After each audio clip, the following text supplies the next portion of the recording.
Mazmur 91. Dalam lindungan Allah. Orang yang duduk dalam lindungan yang maha tinggi dan bermalam dalam naungan yang maha kuasa akan berkata kepada Tuhan, tempat perlindunganku dan kubu pertahananku, Allahku yang kupercayai. Sungguh dialah yang akan melepaskan engkau dari jerat penangkap burung, dari penyakit sampar yang busuk. Dengan kepaknya ia akan menundungi engkau. Di bawah sayapnya engkau akan berlindung. Kesetiaannya ialah perisai dan pagar tembok. Engkau tak usah takut terhadap kedahsyatan malam, terhadap panah yang terbang di waktu siang, terhadap penyakit sampar yang berjalan di dalam gelap, terhadap penyakit menular yang mengamuk di waktu petang. Walau 1.000 orang rebah di sisimu dan 10.000 di sebelah kananmu, tetapi itu tidak akan menimpamu. Engkau hanya menontonnya dengan matamu sendiri dan melihat pembalasan terhadap orang-orang fasik. Sebab Tuhan ialah tempat perlindunganmu. Yang Maha Tinggi telah kau buat tempat perteduhanmu. Malapetaka tidak akan menimpa kamu, dan tulah tidak akan mendekat kepada kemahmu. Sebab malaikat-malaikatnya akan diperintahkannya kepadamu untuk menjaga engkau di segala jalanmu. Mereka akan menatang engkau di atas tangannya, supaya kakimu jangan terantuk kepada batu. Singa dan ular tedung akan kau langkahi, engkau akan menginjak anak singa dan ular naga. Sungguh hatinya melekat kepadaku, maka aku akan meluputkannya. Aku akan membentenginya, sebab ia mengenal namaku. Bila ia berseru kepadaku, aku akan menjawab. Aku akan menyertai dia dalam kesesakan. Aku akan meluputkannya dan memuliakannya. Dengan panjang umur akan kukenyangkan dia, dan akan kuperlihatkan kepadanya keselamatan daripadaku. Shalom Jemaat GBI Tegalalur. Shalom. Pada pagi hari ini kita mau mulai ibadah kita. Mari kita satukan hati dalam doa. Tuhan Yesus, terima kasih buat pagi hari ini Tuhan. Kami percaya Tuhan Kau hadir Tuhan. Engkau maha hadir Tuhan, di tempat ini maupun yang ada di rumah. Lawatan-Mu Tuhan pada pagi hari ini Tuhan, biarlah Engkau nyatakan Tuhan kebesaran-Mu Tuhan. Biar Engkau yang menyatakan Tuhan kasih-Mu Tuhan atas setiap hidup kami Tuhan. Kami bersyukur Tuhan kalau kami boleh ada sampai saat ini, itu semua karena kasih-Mu Tuhan, kebaikan-Mu atas setiap kami. Pimpin ibadah kami Tuhan dari awal pertengahan hingga akhir Tuhan.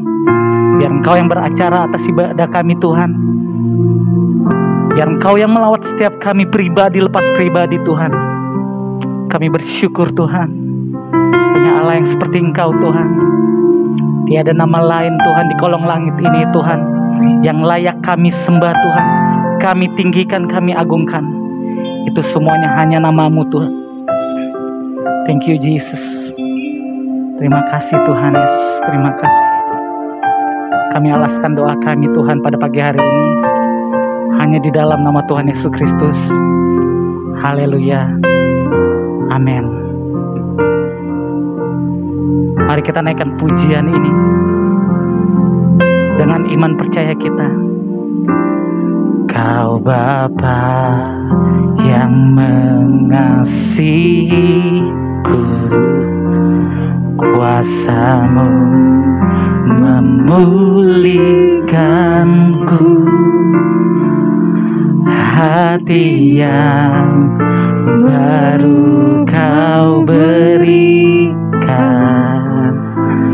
untukku dapat melihat.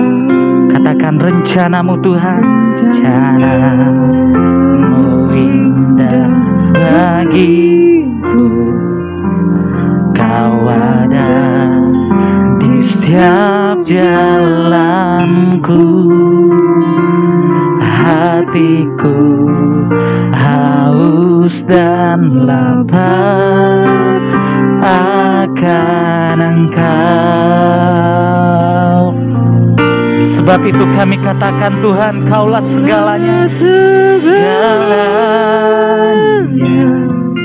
di dalam hidup kami Tuhan, di dalam hidupku.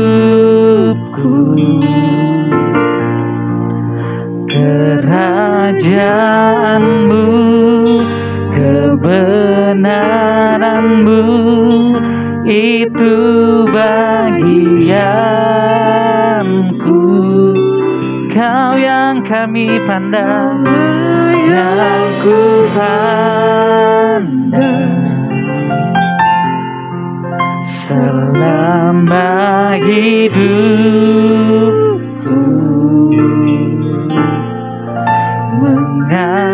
Mengasihi-Mu, memuliakan-Mu, Bapa dan Rajaku. Mari sama-sama kita naikkan pujian ini dari awal. Kau Bapa yang mengasihiku, kuasa-Mu memulihkanku, hati yang baru Kau berikan untukku dapat melihat. Katakan rencana-Mu, rencana-Mu indah bagiku. Kau ada di setiap jalanku, hatiku haus dan lapar akan Engkau. Oh, Kaulah segalanya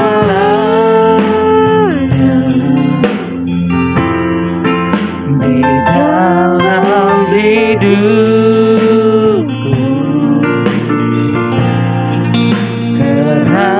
Kerajaan-Mu, kebenaran-Mu, itu bagianku.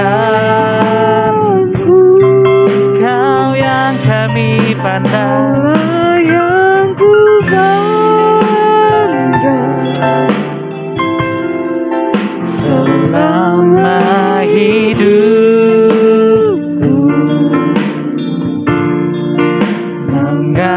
Mengasihi-Mu, memuliakan-Mu, Bapa dan Raja aku. Biar musik menaikkan pujian ini. Mari kita sembah Tuhan.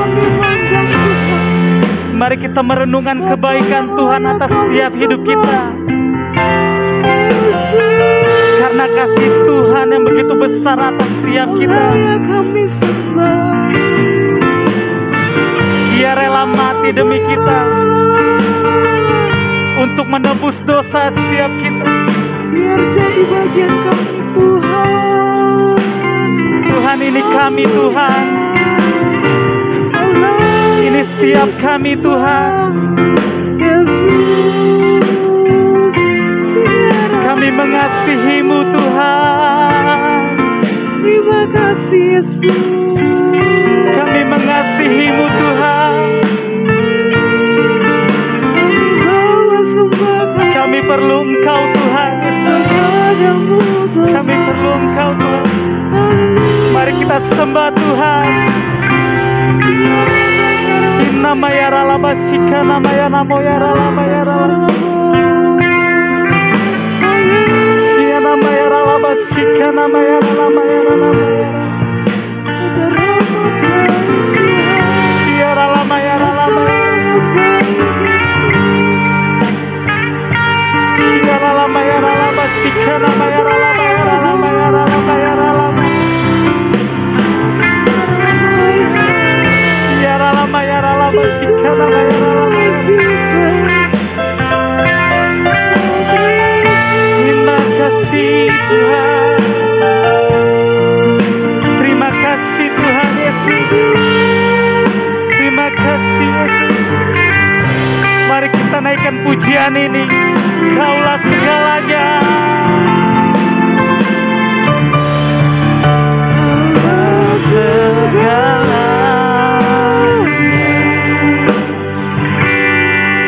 Di dalam hidupku,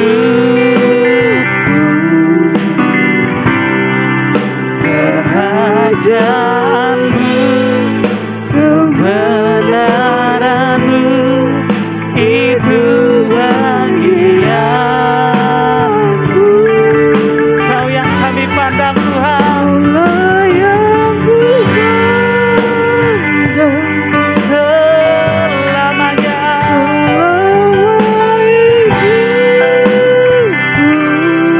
Yesus, Mengasihimu, memuliakanmu, Bapa dan Raja.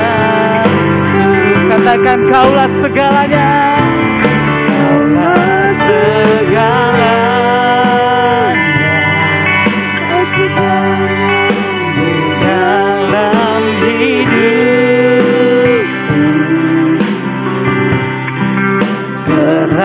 kerajaanmu, kebenaranmu, itu bagianku. Kaulah yang ku pandang selama hidupku, mengasihimu, memuliakan, mengasihimu, mengasihimu, memuliakan, mengasihimu, mengasihimu, memuliakanmu,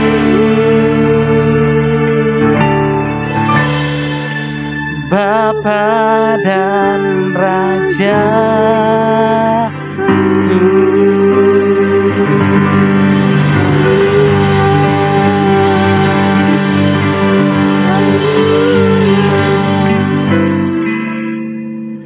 Ajar kami semakin mengasihi-Mu lebih lagi Tuhan Yesus. Ajar kami untuk selalu mencintai-Mu lebih lagi Tuhan Yesus. Terima kasih Tuhan, terima kasih Tuhan.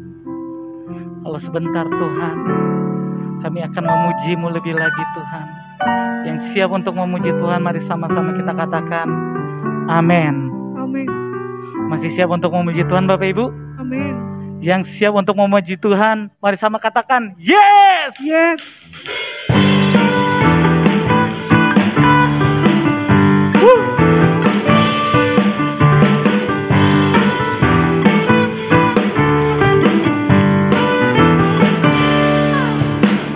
Masuk gerbangnya dengan hati bersyukur, halamannya dengan pujian,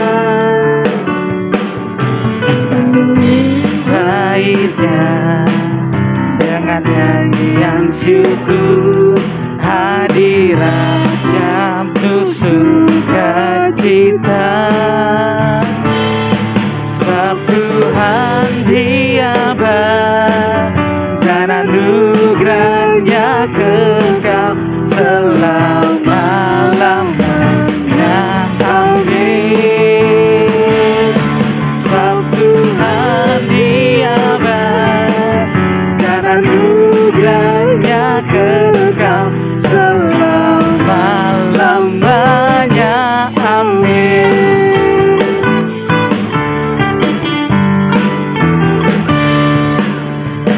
Masuk gerbangnya dengan hati bersyukur, halamannya dengan pujian, penuhi baitnya dengan nyanyian syukur, hadiratnya penuh sukacita.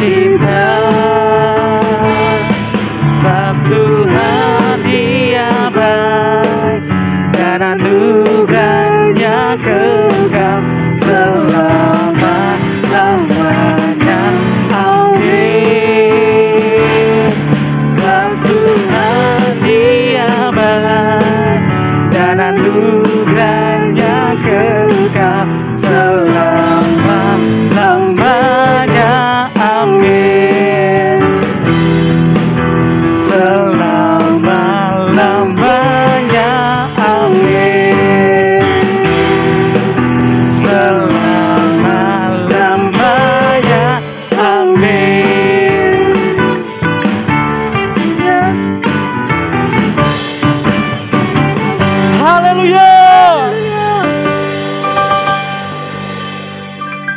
Mari silakan duduk Bapak Ibu.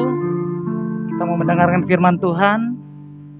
Kita mau angkat satu pujian kita pada pagi hari ini. Biarlah pujian ini boleh meneguhkan kita, boleh menguatkan kita pada hari-hari ini Tuhan. Terima kasih Tuhan Yesus. Masih dalam hadirat Tuhan Bapak Ibu.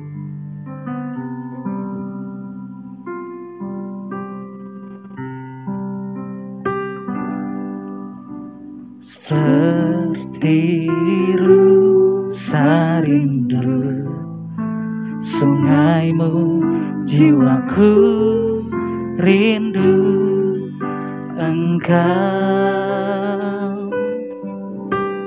Kaulah Tuhan hasrat hatiku, ku rindu menyembahmu.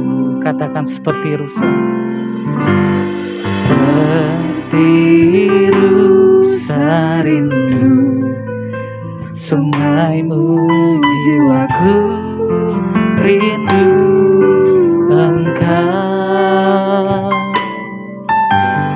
Kaulah Tuhan hasrat hatiku, ku rindu menyembah.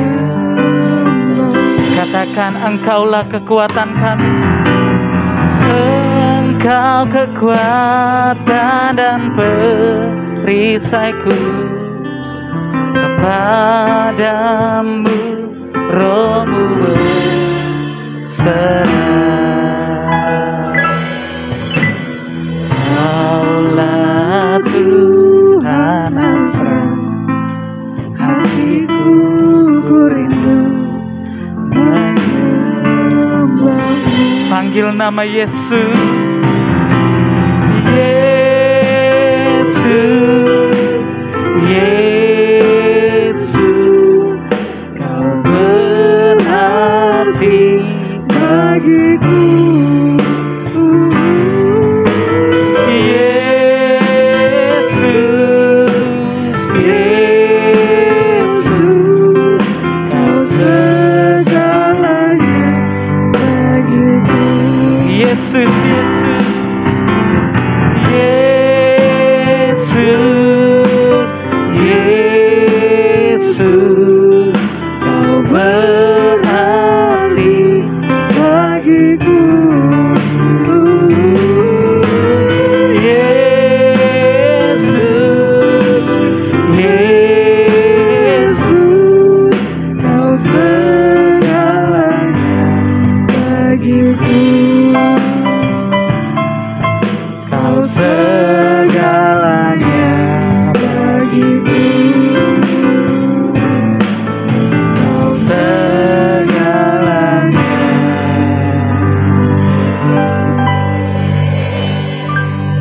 bagiku.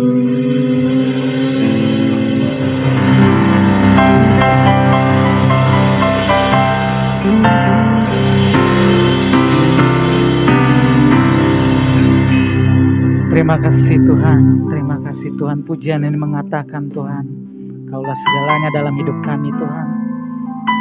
Kaulah sumber kekuatan kami, Kaulah penolong kami Tuhan. Kau batu karang kami Tuhan, Kau penyelamat kami Tuhan. Kami imani Tuhan pujian ini Tuhan. Kami imani Tuhan pada hari-hari ini ya Tuhan. Kami percaya Tuhan janji-Mu digenapi atas setiap kami Tuhan Yesus.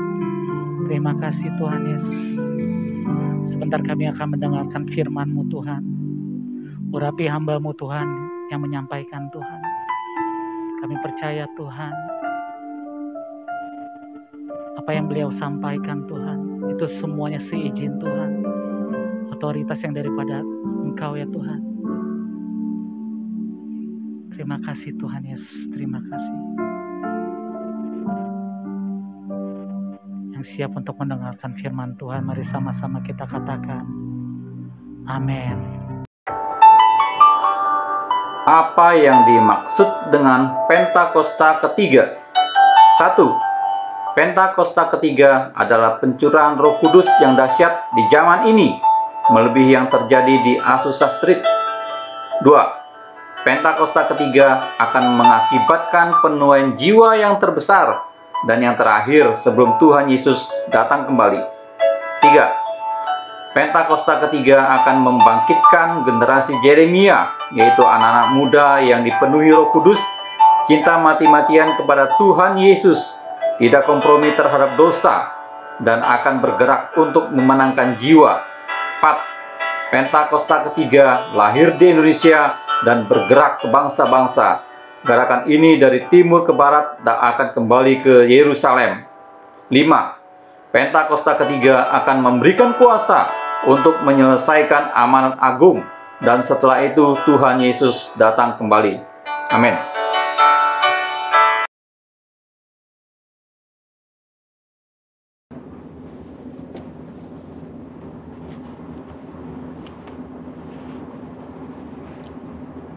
Shalom saudara, saya percaya hari ini kita semua dalam keadaan yang baik dan luar biasa. Voice of Pentecost kali ini akan mempelajari bahwa baptisan Roh Kudus itu sangat penting. Jika kita berbicara tentang identitas insan Pentakosta, maka pengajaran yang paling sentral adalah baptisan Roh Kudus. Ini merupakan hal yang menarik dan juga sangat penting untuk disimak. Karena baptisan Roh Kudus bukan saja sangat penting bagi pertumbuhan iman kita, tetapi juga sangat penting untuk menggenapi amanat agung Tuhan Yesus. Dalam pengakuan iman GBI, disebutkan bahwa baptisan Roh Kudus adalah karunia Tuhan untuk semua orang yang telah disucikan hatinya. Tanda awal baptisan Roh Kudus adalah berkata-kata dengan bahasa roh sebagaimana diilhamkan oleh Roh Kudus. Baptisan Roh Kudus yang dimaksud adalah pengalaman dipenuhi oleh Roh Kudus setelah seseorang lahir baru atau menerima keselamatan seperti yang dialami oleh para murid-murid Yesus. Berbahasa roh adalah tanda awal seseorang dibaptis Roh Kudus. Ini adalah pemberian dari Bapa kepada setiap orang yang percaya yang mau dan membuka hatinya. Kenapa penting untuk orang percaya mengalami baptisan Roh Kudus? Karena ada dua manfaat utama yang dapat dirasakan, yaitu yang pertama, kita akan hidup semakin intim dengan Bapa dan menjadi kuat di dalam Dia. Bahasa roh adalah pemberian dari Bapa agar kita bisa lebih intim di dalam persekutuan dengannya. Di dalam Roma 8 ayat 26, Paulus berkata bahwa roh membantu di dalam kelemahan kita berdoa. Ketika kita berdoa dengan akal budi, mungkin ada hal-hal yang tidak terucap atau keluhan-keluhan yang tidak tersampaikan. Nah, berbahasa roh mengeluarkan keluhan-keluhan terdalam kepada Bapa secara langsung. Bukankah ini sebuah persekutuan yang indah? Berbahasa roh juga penting di dalam membangun kekuatan rohani kita. Di dalam 1 Korintus 14 ayat 4 dikatakan, siapa yang berkata-kata dengan bahasa roh, ia membangun dirinya sendiri. Berbahasa roh itu seperti membangun kekuatan rohani dari dalam, membangun iman kita. Kalau iman kita kuat, rohani kita kokoh dari dalam, maka serangan dan tekanan apapun dari luar akan sanggup kita hadapi. Seperti Paulus yang mengalami banyak tekanan dan penderitaan di dalam melayani Tuhan. Dia pernah 5 kali disesah orang Yahudi, 3 kali didera, 1 kali dilempari batu, 3 kali mengalami kapal karam, bahkan terkatung-katung di lautan. Bagaimana dia bisa kuat menghadapi itu semua? Saya percaya kehidupan yang intim dengan Roh Kudus memberikan kekuatan dari dalam untuk terus melayani. Manfaat berbahasa roh yang kedua, kita mendapatkan kuasa serta keberanian untuk menginjil dan menyelesaikan amanat agung. Dalam kitab Kisah Para Rasul, ada pola yang berulang-ulang terlihat. Orang yang dipenuhi Roh Kudus diberi keberanian untuk menginjil. Dalam Kisah Para Rasul 4 ayat 8, tertulis, Petrus dalam kepenuhan Roh Kudus bersaksi dengan berani mengenai Yesus. Apa respon orang Saduki? Ayat 13 mencatat, sidang itu melihat keberanian Petrus dan Yohanes. Sesudah insiden di sidang itu, para murid berkumpul untuk berdoa. Dan Kisah Para Rasul 4 ayat 31 mencatat, mereka semua penuh dengan Roh Kudus, lalu mereka memberitakan firman Allah dengan berani. Wow, para murid yang dipenuhi Roh Kudus bukan saja diberi kuasa untuk melakukan tanda dan mujizat, tetapi diberi keberanian untuk memberitakan firman Allah. Keberanian dari Roh Kuduslah yang kita perlukan untuk menyelesaikan amanat agung di era Pentakosta ketiga ini. Roh Kudus punya kuasa yang besar dalam hidup kita. Yesus sendiri memberi peringatan keras kepada mereka yang menghujat Roh Kudus di Matius 12 ayat 32. Kata menghujat di sini memiliki arti sempit dan arti luas. Dalam arti sempit, orang-orang ini digambarkan sebagai mereka yang tidak percaya kepada kuasa Roh Kudus, sehingga di dalam hidupnya kerap merendahkan dengan kata-kata dan perbuatan. Arti luas dari menghujat adalah saat seseorang menolak karya Roh Kudus dalam hidupnya. Dia mungkin melihat tanda dan mujizat dilakukan, pemberitaan Injil diberikan, tetapi hatinya terus-menerus menolak suara Roh Kudus yang lembut. Sampai pada akhir hidupnya, dia menolak keselamatan dan tidak dapat diampuni lagi. Jangan sampai kita mendukakan Roh Kudus, apalagi menghujatnya. Mungkin ada saudara yang bertanya, bagaimana caranya agar saya bisa dibaptis Roh Kudus dan mendapatkan karunia berbahasa roh? Caranya adalah dengan meminta kepada Bapa yang baik. Yesus berkata, jika kamu yang jahat tahu memberi pemberian yang baik kepada anak-anakmu, apalagi Bapamu yang di sorga, Ia akan memberikan Roh Kudus kepada mereka yang meminta kepadanya.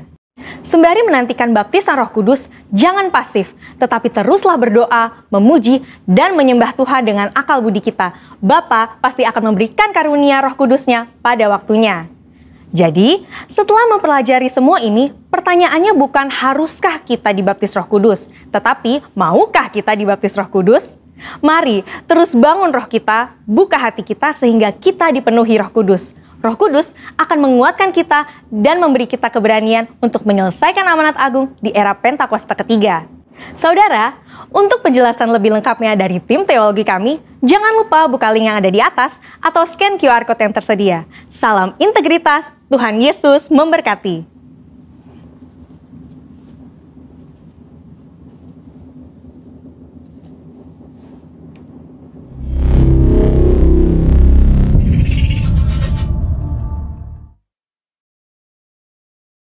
Shalom Bapak Ibu, saudara sekalian dikasihi oleh Tuhan Yesus Kristus. Selamat bertemu kembali dalam ibadah yang diberkati oleh Tuhan. Selamat kembali kita mendengarkan kebenaran firman Tuhan, saudara-saudara. Bapak Ibu yang saya kasihi di dalam Tuhan Yesus Kristus, pagi ini saya masih rindu berbicara tentang integritas kekristenan, saudara-saudara. Karena seperti yang saya sudah pernah sampaikan di 2 bulan yang lalu kalau nggak salah, ketika saya bawa firman Tuhan, saudara-saudara, saya bilang bahwa integritas kekristenan itu, kalau kita bicara tentang integritas orang Kristen, itu sebenarnya jauh lebih dalam maknanya. Saya ulangi, integritas dalam kekristenan dalam kacamata Alkitab sesungguhnya itu jauh lebih dalam dari sekedar pengertian integritas pada umumnya, saudara-saudara. Nah, bulan yang lalu, saudara dikasih Tuhan, saya berbicara tentang 4 orang pemuda, yaitu Daniel, Sadrak, Mesak, dan Abednego, yang begitu luar biasa. Mereka tidak berkompromi dengan dosa, mereka rela kehilangan posisi mereka untuk menjadi karyawan ya di kerajaan Nebukadnezar, saudara-saudara, hanya karena mereka tidak mau makan makanan yang disediakan oleh raja, saudara-saudara. Nah, pagi hari ini, saudara-saudara dikasih oleh Tuhan Yesus Kristus, saya mau berbicara 3 orang dari 4 orang itu, yaitu Sadrak, Mesak, Abednego, atau yang dalam nama-nama Yahudi mereka, yaitu Hananya, Asaria, dan Misael, saudara-saudara. Kenapa saya rindu berbicara tentang ketiga orang pemuda ini? Karena di dalam Alkitab, dalam cerita-cerita tokoh-tokoh Alkitab, ada hal yang buat saya pribadi itu hal yang sangat luar biasa yang ditunjukkan oleh ketiga pemuda ini. Nah, dari ketiga pemuda ini, saya kepengen kita belajar merenungkan tentang integritas kekristenan yang sejati, membangun sebuah kehidupan orang Kristen yang punya integritas yang kuat di dalam Tuhan. Saya masih berbicara tentang itu, saudara-saudara. Saya rindu menyelesaikan itu dalam kitab Daniel ini. Nah, mari saya ajak saudara untuk lihat dalam kitab Daniel pasal yang ketiga. Kita baca mulai ayat 13. Kitab Daniel pasal yang ketiga, kita baca mulai ayat yang ke-13. Demikian bunyi firman Tuhan. Sesudah itu Nebukadnezar memerintahkan dalam marahnya dan geramnya untuk membawa Sadrak, Mesak, dan Abednego menghadap. Setelah orang-orang itu dibawa menghadap raja, berkatalah Nebukadnezar kepada raja, apakah benar, hai Sadrak, Mesak, dan Abednego, bahwa kamu tidak memuja dewaku dan tidak menyembah patung emas yang kudirikan itu? Sekarang, jika kamu bersedia, demi kamu mendengar bunyi sangkakala, seruling, kecapi, rebab, gambus, serdam dan berbagai jenis bunyi-bunyian, sujudlah menyembah patung yang kubuat itu. Tetapi jika kamu tidak menyembah, kamu akan dicampakkan seketika itu juga ke dalam perapian yang menyala-nyala. Dan dewa manakah yang dapat melepaskan kamu dari dalam tanganku? Saudara, perhatikan baik-baik jawaban dari Hananya, Asaria, dan Misael. Perhatikan baik-baik jawaban ketiga anak muda ini. Lalu Sadrak, Mesak, dan Abednego menjawab Raja Nebukadnezar, tidak ada gunanya kami memberi jawab kepada tuanku dalam hal ini. Jika Allah kami, perhatikan ayat 17. Ini ayat yang buat saya luar biasa banget, saudara-saudara. Jika Allah kami yang kami puja sanggup melepaskan kami, maka ia akan melepaskan kami dari perapian yang menyala-nyala itu dan dari dalam tanganmu ya Raja. Tetapi, perhatikan ayat 18, saudara-saudara. Tetapi seandainya tidak, hendaklah tuanku mengetahui ya Raja, bahwa kami tidak akan memuja dewa tuanku dan tidak akan menyembah patung emas yang tuanku dirikan itu. Maka meluaplah kegeraman Nebukadnezar. Air mukanya berubah terhadap Sadrak, Mesak, dan Abednego. Lalu diperintahkannya, saudara perhatikan, diperintahkannya supaya perapian itu dibuat 7 kali lebih panas dari yang biasa. Sampai di situ Bapak Ibu Saudara sekalian. Nah saudara, ayat-ayat yang barusan saya baca itu bagian dari satu kisah di mana Sadrak, Mesak, dan Abednego atau Hananya, Asaria, dan Misael itu diperhadapkan satu peristiwa. Raja Nebukadnezar membuat patung emas, lambang dewa mereka, dan semua orang yang ada di bawah pemerintahan atau di bawah kekuasaan kerajaan Babel, saudara-saudara, itu diperintahkan harus menyembah patung emas yang dibuat oleh Nebukadnezar, saudara-saudara. Nah, pagi ini saudara-saudara, saya ingin mengajak saudara untuk kita merenungkan, mari kita lihat bagaimana respon, bagaimana sikap Sadrak, Mesak, Abednego atau Hananya, Asaria, dan Misael ketika menerima perintah itu, saudara-saudara. Saudara, kalau sampai melanggar perintah ini, hukumannya itu mati. Perhatikan baik-baik ya saudara. Kalau sampai ada orang yang melanggar untuk menyembah patung emas yang dibuat oleh Nebukadnezar, saudara-saudara, maka hukumannya itu adalah kematian, saudara-saudara. Nah saudara perhatikan ayat yang ke-17. Ayat 16 saya ulangi saudara. Lalu Sadrak, Mesak, dan Abednego menjawab Raja Nebukadnezar. Ini raja memerintahkan karena ada orang menyampaikan kepada raja, singkat ceritanya saudara-saudara ya. Ada orang yang sampaikan kepada raja bahwa ini ada 3 orang dari Israel, dari Yahudi yang sudah diangkat oleh raja jadi pegawai di istana, tidak mau menyembah patung emas yang dibuat oleh Nebukadnezar. Itu laporan masuk kepada pihak kerajaan. Ketika Nebukadnezar tahu bahwa Sadrak, Mesak, Abednego tidak mau menyembah patung emasnya, maka dipanggillah, ceritanya begitu. Mereka dipanggil menghadap Raja Nebukadnezar. Kemudian Raja Nebukadnezar bilang, ketika mereka mendengar bunyi-bunyian, sangkakala, seruling, pokoknya dan berbagai macam alat-alat musik, pada saat itulah Raja Nebukadnezar berkata, mereka harus sujud menyembah kepada patung emas itu. Kalau tidak, mereka akan mati pada saat itu juga, saudara-saudara. Dan singkat cerita, saudara perhatikan baik-baik, saya baca ulang ayat 16. Lalu Sadrak, Mesak, dan Abednego menjawab Raja Nebukadnezar, tidak ada gunanya kami memberi jawab kepada tuanku dalam hal ini. Jika Allah yang kami puja sanggup melepaskan kami, maka ia akan melepaskan kami dari perapian yang menyala-nyala itu dan dari dalam tanganmu ya Raja. Tetapi seandainya tidak, saudara perhatikan kata-kata ini, tetapi seandainya tidak, hendaklah tuanku mengetahui ya Raja, bahwa kami tidak akan memuja dewa tuanku dan tidak akan menyembah patung emas yang tuanku dirikan itu.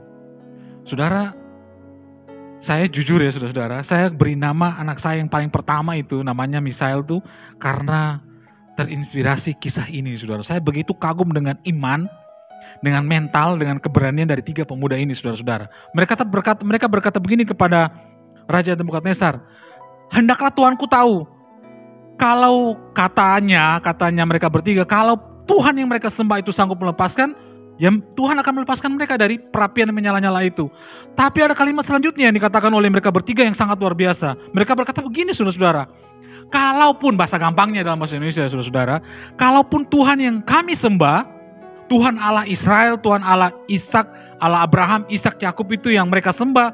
Kalaupun sampai Tuhan itu yang luar biasa itu enggak menolong Sadrak, Mesak, dan Abednego supaya keluar selamat dari perapian menyala-nyala, mereka berkata begini, mereka tetap tidak akan menyembah patung emas yang dibuat oleh Nebukadnezar.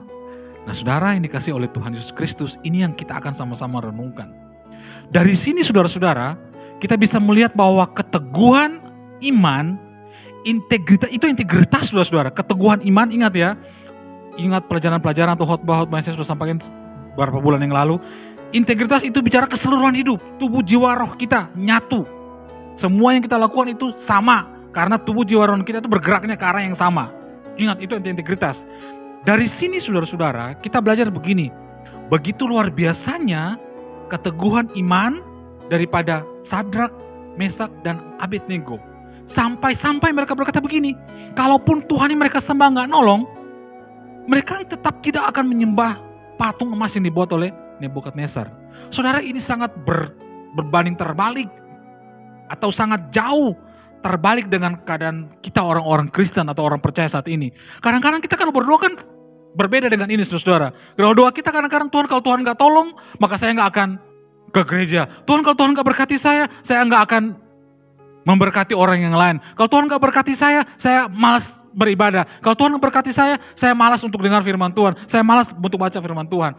Kebanyakan orang Kristen begitu saudara. Kalau berdoa sama Tuhan, Tuhan kalau Tuhan gak berkati saya, maka saya gak akan begini, saya gak akan begini.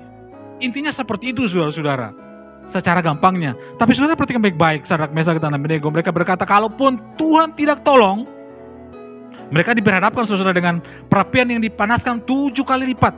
Saudara bayangin ya, panasnya api itu algojo yang bawa Sadrak, Mesak, dan Abednego saja mati. Perhatikan baik-baik.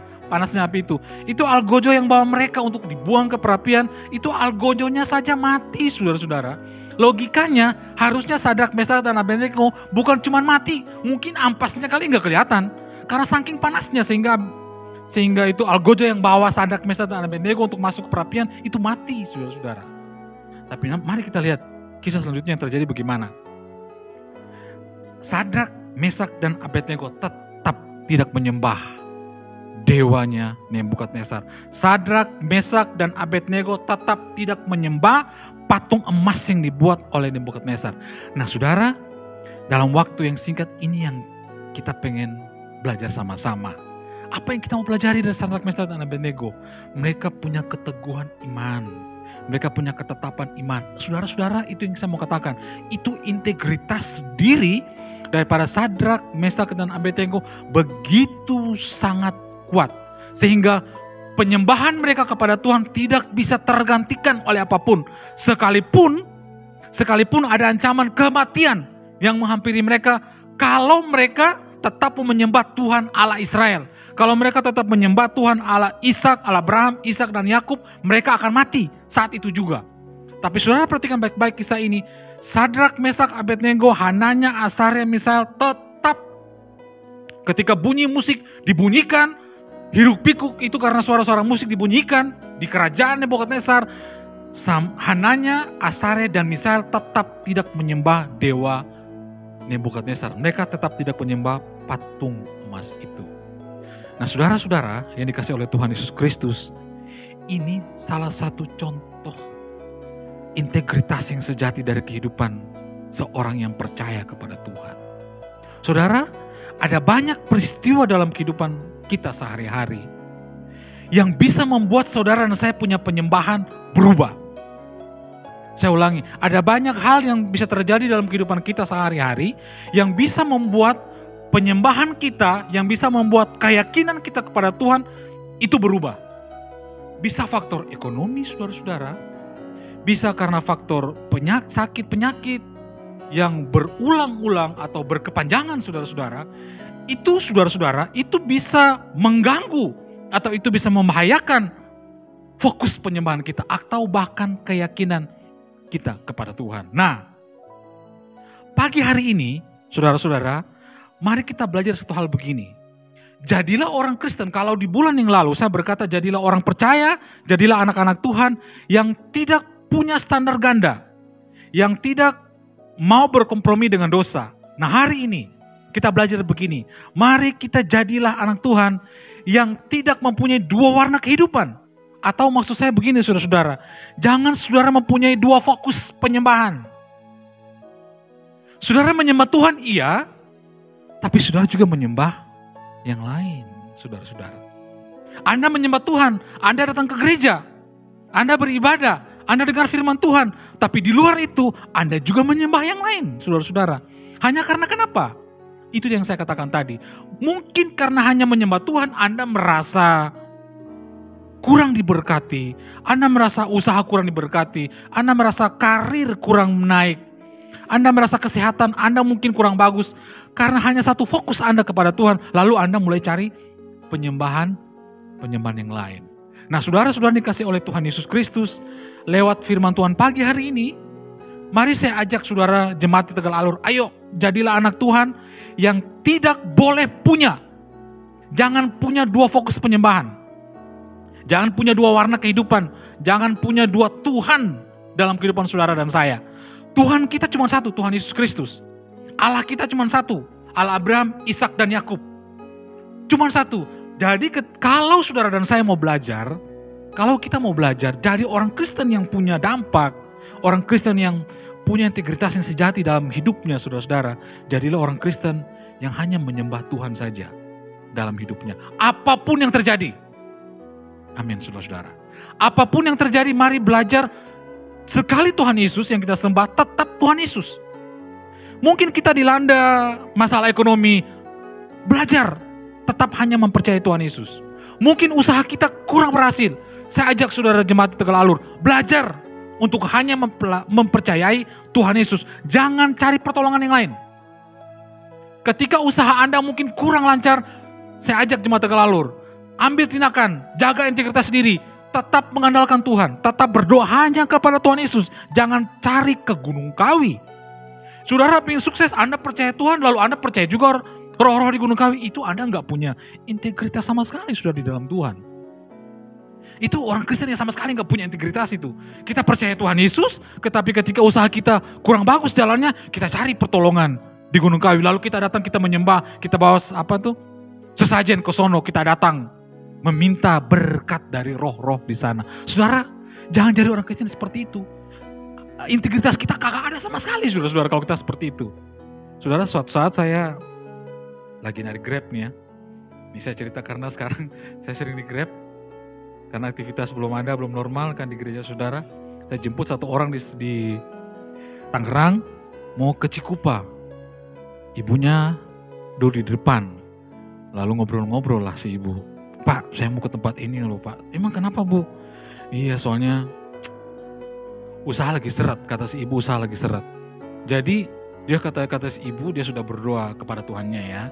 Dia agama yang seberang, dia sudah berdoa kepada Tuhannya, tapi usahanya tetap seret. Lalu si ibu ini memutuskan dengan suaminya, cari orang pintar katanya saudara-saudara. Lalu saya tanya, emang itu bapak yang itu dukun yang ibu mau tuju? Itu bisa, iya. Saya dengarkan katanya di Cikupa ada orang pintar yang bisa buat usaha lancar gitu. Nah saudara, ini saya cerita ini, mau saya begini. Saudara sebagai orang yang percaya kepada Tuhan Yesus Kristus, jangan seperti ini. Anda berusaha, Anda buka usaha, ketika usaha seret, Anda cari pertolongan yang lain. Itu berarti Anda menyembah, ada penyembahan yang Anda lakukan di luar Tuhan saudara-saudara. Ketika Anda cari pertolongan yang lain, ketika usaha saudara dan saya mungkin lagi nggak lancar, lalu Anda mulai cari orang pintar untuk menolong usaha Anda supaya Anda lancar usahanya, Anda makin sukses. Saya berkata begini, itu Anda sedang melakukan dua penyembahan dalam hidup saudara-saudara. Hati-hati saudara-saudara. Berarti Anda bukan hanya menyembah Tuhan. Ketika Anda mencari pertolongan di luar itu, apalagi cari para dukun, cari orang pintar, itu sama saja Anda tidak menghargai Tuhan. Anda remehin Tuhan. Anda tidak mengandalkan Tuhan, itu sama saja. Lebih parahnya lagi, Anda menghina Tuhan. Masa Tuhan Anda sandingkan dengan seorang dukun, saudara-saudara? Masa Tuhan Anda sandingkan dengan seorang orang pintar? Masa Tuhan Anda bawa sampai level rendah seperti itu? Saudara-saudara, Anda melakukan dua penyembahan dalam hidup Anda, dalam hidup saudara. Kalau kita bertindak seperti contoh yang kecil itu tadi, saudara-saudara. Nah itu sebabnya, saudara-saudara yang saya kasihi, jemaat di Tegal Alur yang saya kasihi, saya ingin tekankan ini. Apapun yang terjadi dalam kehidupan saudara, usaha saudara mungkin gak lancar, Anda kerja, karir Anda mungkin kok lama banget promosinya gitu. Kok ini saya kok gampang sakit gitu. Saya ingin berkata begini saudara-saudara, jangan pernah cari pertolongan yang lain di luar Tuhan. Jangan pernah mengandalkan kekuatan-kekuatan yang lain. Apalagi cari pertolongan-pertolongan kepada orang-orang yang namanya orang pintar. Itu saudara. Supaya apa saudara cari pertolongan? Untuk membuat usaha saudara lancar. Untuk membuat kesehatan saudara makin baik. Untuk membuat karir saudara makin menanjak. Jangan pernah. Kalau saudara dan saya melakukan itu, saya katakan begini. Berarti saudara melakukan ada penyembahan yang lain. Yang saudara lakukan selain penyembahan kepada Tuhan Yesus Kristus. Itu sebabnya jemaat Tegal Alur saya ingin katakan begini, kalau Anda punya persoalan, Anda punya masalah, datang sama Tuhan. Buktikan atau tunjukkan kepada Tuhan, jangan cuma tunjukkan kepada manusia ya saudara-saudara, kita berbicara integritas ini jangan kita hanya show kepada sesama anak Tuhan, enggak. Kita tunjukkan sama Tuhan bahwa ketika kita punya masalah, apalagi di masa-masa pandemi seperti sekarang ini, kita kekurangan secara ekonomi, kita mungkin ada lagi penyakit, udah lama gak sembuh-sembuh, saya dorong saudara datang sama Tuhan. Jangan punya dua warna kehidupan. Anda menyembah Tuhan, tapi Anda cari orang pintar. Lalu atau Anda berusaha berkarir, Anda pakai susuk. Anda pengen naik jabatan, Anda pengen dipromosikan di pekerjaan Anda menyembah Tuhan, tapi Anda pakai juga susuk, saudara-saudara. Oh jangan, Anda menyembah pihak yang lain. Ada penyembahan, ada pribadi yang lain yang Anda sembah selain Tuhan. Dan kalau yang seperti itu saudara, saya ingin berkata begini. Tuhan paling benci dengan yang namanya kita menyembah selain Tuhan, saudara-saudara. Nah, bagian yang terakhir saudara, dari kisah ini adalah begini saudara. Saudara, saya ingin ajak saudara melihat apa yang terjadi dengan Hananya, Asaria, dan Misael ketika mereka tetap menolak menyembah. Saudara, kebanyakan dari kita pasti berpikir begini, kalau ketika kita ada dalam kesesakan, ketika kita dalam kekurangan, dan kita berdoa minta tolong sama Tuhan, supaya Tuhan menjauhkan kita dari atau menyelesaikan persoalan kita. Kebanyakan manusia, termasuk di dalamnya kita, saudara dan saya orang percaya, ketika kita menghadapi masalah di depan kita, doa kita adalah Tuhan menyelesaikan persoalan atau masalah yang ada di depan kita. Doa kita adalah kalau Tuhan tolong kita, kalau Tuhan mengasihi kita, Tuhan selesaikan masalah yang ada di depan kita. Kebanyakan kita seperti itu kan saudara.